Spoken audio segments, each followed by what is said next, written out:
নমস্কাৰ মোৰ channel educational fact অসমলৈ আপোনালোকক পুনৰ এবাৰ স্বাগতম জনাইছোঁ।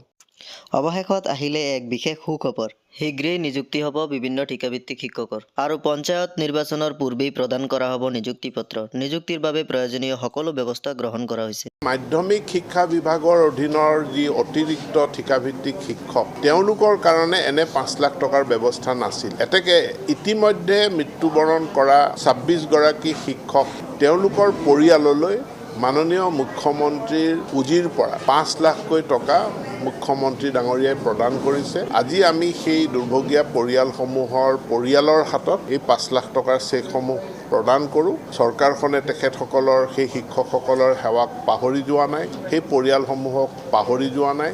তেওঁলোকৰ বিপদৰ সময়ত, তেওঁলোকৰ এই দুৰ্যোগৰ সময়তো চৰকাৰখন তেওঁলোকৰ লগত আছে আৰু সেইটোৱে প্ৰমাণ কৰি আজি মুখ্যমন্ত্ৰীৰ যি বিশেষ সাহায্য পুঁজি আছে তাৰ পৰা আমি 5 লাখকৈ টকা 26 গৰাকী শিক্ষক শিক্ষয়িত্ৰীৰ পৰিয়াললৈ প্ৰদান কৰোঁ।